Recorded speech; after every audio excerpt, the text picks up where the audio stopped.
여러분들과 가정의 주의 은혜가 넘치기를 주님의 이름으로 축원합니다. 오늘 느헤미야 7장의 말씀을 보았습니다. 우리가 전장에서 느헤미야가 예루살렘에 와서 무너진 성벽 재건을 할 때에 52일 만에 끝났다 하는 말씀을 보았습니다. 52일 동안 성벽 재건을 한다. 이것은 엄청난 속도전, 엄청난 빠른 공정을 통해서 완성되었다. 이렇게 말씀을 드릴 수 있습니다. 그것은 그리 여러 가지 호조건, 좋은 여러 가지 환경에서 성벽 재건을 한 것은 아닙니다. 그들은 누구입니까? 포로에서 돌아온 그야말로 여러 가지 열악한 환경에 있는 이들이 그들이었습니다. 그들 자신이 이 땅에 온 것만도 축복인데 그들 자신이 새로운 출발과 정착을 위해서 여러 가지 힘들고 어려움이 기다리고 있었습니다. 그런 가운데에 성벽 재건을 한다. 이것은 더더욱 어려운 난제였습니다. 왜냐하면 그곳에 이미 70년 동안 그들이 없는 사이 다른 사람들이 와서 살고 있습니다. 그들이 유다인들이 돌아왔을 때 유다인들에 대하여 박수하고 당신들이 올 걸 기다리고 우리가 준비해 놓았습니다 라고 하면서 그들의 삶의 터전을 내어준 게 아닙니다.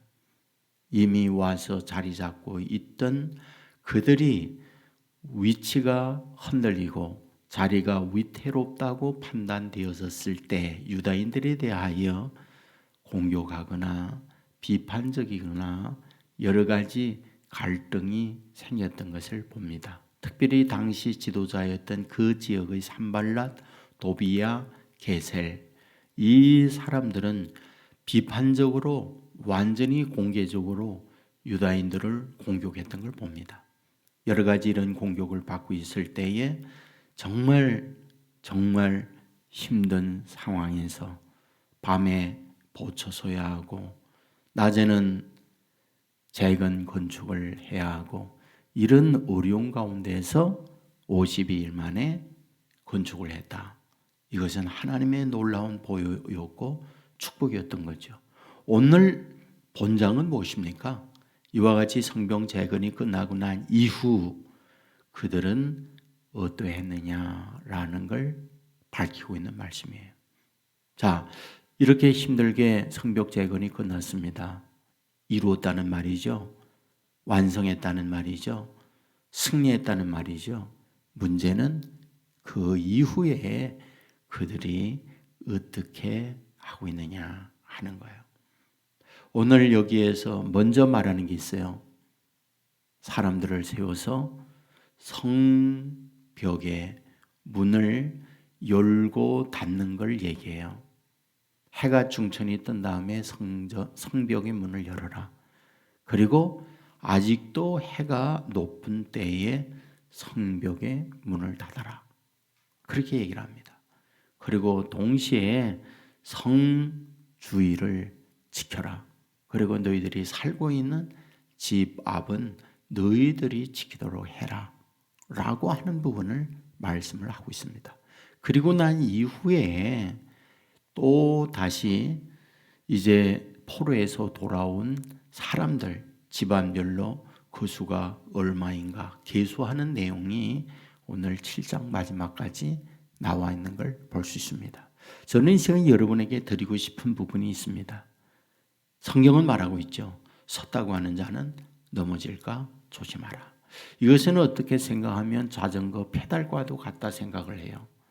여러분 자전거 페달 밟지 않고 가만히 있으면 어떻게 되나요? 넘어지죠. 반드시 페달을 밟아야만 앞으로 나가요. 여러분 우리의 인생이라는 것은 마치 자전거 페달을 밟는 것과 같다. 이런 생각을 합니다. 일찍이 그런 말을 하잖아요. 흐르는 물은 썩지 않지만 고인 물은 썩는다. 우리의 인생 자체가 그러하다라는 생각을 가지게 됩니다. 우리의 믿음의 사람들도 똑같습니다. 내가 한때 은혜 받고 한때 성령에 충만하고 한때 열심을 갖고 한때 뭔가 이루었다고 해서 지금 이제 완성이 되었다라고 하면 마치 자전거에 타고 페달을 밟지 않는 거가 똑같고 고여 있는 물과 똑같은 상황이 되어진다라는 거예요. 그러므로 우리는 어떻게 해야 하겠는가? 계속해서 성벽 재건이 완성되었지만은 그것을 유지해야 하고 보호하기 위하여 성벽의 문, 성문을 닫고 여는 문제, 이런 것들을 잘 해야 하는 것처럼 또 주의를 지켜야 하는 것처럼 우리 역시 그러하다라는 것을 우리에게 보여줍니다. 그래서 성경은 뭐라고 말합니까? 깨어 있어야 한다. 깨어 있어야 한다. 그 얘기를 하잖아요. 여러분들 깨어 있다라는 말이 무엇이겠어요? 잠자지 아니하고 24시간을 깨어 있으라 이 말씀을 하는 겁니까? 그건 아니잖아요. 일어나면서 하나님 앞에 하루를 시작합니다. 종일 어디에서 뭘 하든지 하나님에 대한 믿음을 잃지 아니하고 활동을 하고 어디에 뭘 하든지 하나님의 지혜, 하나님의 보호 속에 살게 해달라고 마음속에 기도하는 마음으로 살고 하루를 마무리하면서 오늘도 하나님의 보호 속에 지냈습니다. 늘 삶의 중심을 아버지 앞에 두고 사는 삶, 이것이 깨어있는 삶이잖아요. 여러분, 이 말씀이 끝나고 8장에 가면 무엇이 나옵니까? 느헤미야가 율법의 말씀을 전하고 있는 내용이 나와요. 왜 이런 성벽 재건이 끝나고 난 이후 백성들에게 율법의 말씀을 전하고 있을까요? 이유가 뭐겠습니까? 깨어 있다라는 것은 말씀 안에서 바르게 늘 서고자 하는 마음의 태도를 얘기하는 거잖아요. 저와 여러분이 살면서 수없이 많은 일들 만나요. 사람들과의 관계, 회사에서 일해야 하는 일, 학교에서 공부해야 하는 일, 또 내가 먹고 사는 일을 위해서 어떤 사업이나 직장에서 근무해야 하는 일, 수없이 많은 일들을 만나잖아요. 그런데 그 일들을 만날 때 그 일들을 판단하고 결정을 수없이 합니다. 그러면서 우리가 살아가요. 그런데 그 일들을 수없이 만나서 결정하고 해결해 가야 할 때 전에도 말씀을 드렸지만은 우리에게 있어서 아주 중요한 부분이 어떤 결정을 내릴 때 중심의 축이에요. 뭘 중심해서 내가 그런 결정을 내리고 행동을 하느냐라는 거거든요. 여러분에게 말했어요. 대개는 나에게 손해가 있느냐, 나에게 이익이 있느냐, 내가 높아지느냐, 내가 무시당하느냐, 이런 것들을 생각해서 결정한다고. 되게 그렇잖아요. 근데 믿음의 사람, 깨어있는 사람이란 무엇인가?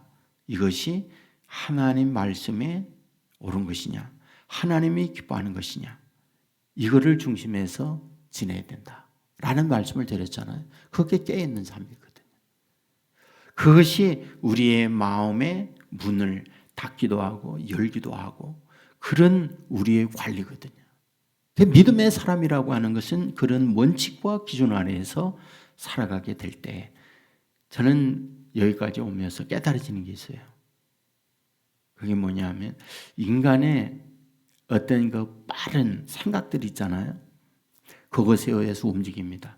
참 판단력 좋고 그런다고 생각을 해봅시다. 그런데 나중에 보면 자기가 편하려고 하는구나. 자기가 이익을 얻으려고 하는구나. 자기가 높아지려고 하는구나.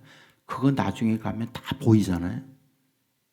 그런데 그런 분은 당장에 뭔가 이익을 얻는 것 같은데 나중에 보면 얻는 게 아니구나 하는 걸 정말 많이 느낍니다.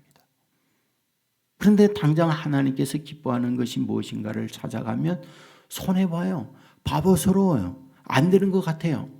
그런데 나중에 보면 저게 하나님께 복을 받는 길이로구나.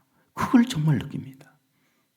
그러므로 우리에게 성경에 가르쳐주고 있는 이 말씀을 우리의 삶에 기준으로 삼고 말씀에 움직이는 대로 뭔가 이루었다 할지라도 그 이후에도 이런 중심으로 살아가게 될 때 하나님은 그런 이들을 중심하여 하나님의 일을 이루어내고 그런 이들에게 하나님의 축복된 길로 인도함을 받게 하는구나 하는 것을 깨닫게 됩니다. 여러분 이 새벽에도 이런 마음으로 하나님께 기도하고 하나님의 인도받고 주의 축복 속에 살아가는 저와 여러분의 삶이 되기를 주의 이름으로 축원합니다. 기도하겠습니다. 오늘 오신 아버지 하나님, 52일 만에 느헤미야는 성벽 재건을 끝내고 그 이후 그들이 어떻게 해야 될 것인가 후속적 말씀을 하고 있는 것을 보게 됩니다. 아버지 하나님, 섰다고 하는 자는 넘어질까 조심하라 말씀하였고 고이는 물은 썩고 또한 오늘 우리의 삶에 있어서 지속적으로 반복적으로 계속해야만 우리의 삶이 이루어져 가는 것을 보게 됩니다. 계속적으로 뭔가 이루어 가려고 할 때 그 원칙을 아버지의 말씀에 근거하여 살아가는 주의 자녀들 되게 하여 주옵소서. 이 새벽에도 기도하는 주의 자녀들 성령 충만하게 해주시고 하나님과 연결된 영적 사람들이 되게 하여 주옵소서. 믿음으로 구하는 것 받은 줄로 믿으라 말씀하여 싸우니 우리가 간구하고 의지할 때마다 나의 이기적 욕망이나 세속적 탐욕을 구하는 어리석은 자 되지 않게 하시고 아버지의 뜻을 따르고 주께서 원하는 바가 무엇인가를 헤아리며 그 길을 따라가게 될 때 그 외에 더하는 축복을 얻는 자녀들 되게 하여 주옵소서. 새벽에 나와 기도하는 주의 종들로 인하여 우리 온 세계 교회가 살아있는 교회가 되게 하옵소서. 기도의 응답이 있는 교회가 되게 하여 주옵소서. 인생의 수많은 질병이 이곳에 와서 치유되게 하여 주옵소서. 난제를 안고 아버지 앞에 엎드릴 때마다 주의 능력으로 해답되어지는 제단이 되게 하여 주옵소서. 모든 세상입니다. 온 세계 교회가 빛의 역할을 감당하게 하여 주옵소서. 부패한 세상입니다. 믿음의 사람들이 소금의 역할을 감당하게 하여 주옵소서. 아버지 하나님이여, 한반도는 언제나 열강의 텀바구니에 서서 늘 외부의 침략을 받으며 반복적 어려움 속에 살아온 이 나라입니다. 불쌍히 여겨 주옵소서. 정신을 차리게 하여 주옵소서. 판단력을 가지고 바른 지도자들이 이 나라를 끌어감으로 말미암아 그런 여러 가지 외침에서 바르게 이 나라를 지켜갈 수 있도록 도와주시옵소서. 아버지 하나님이여, 코로나19로 인하여 모든 삶이 힘들어진 상황에 놓여 있습니다. 도와주시옵소서. 아버지 하나님이여, 속히 면역력이 들어가 모든 이에게 일상적 생활이 되도록 축복하여 주옵소서. 그리하여 저들의 일상이 회복되게 하시고 우리의 예배와 우리의 경제 활동이 정상화되게 하여 주옵소서. 어려울 때일수록 아버지 앞에 기도하며 어려울 때일수록 흔들림이 없이 주께로 더 나아가는 믿음의 사람들 되게 하여 주옵소서. 오늘도 주와 동행하는 믿음의 사람들 삼아주실 줄 믿고 어디에 있든지 주의 날개 아래 보호함을 받는 자녀들 되게 하여 주옵소서. 예수님 거룩하신 이름으로 기도드리옵나이다. 아멘. 하늘에 계신 우리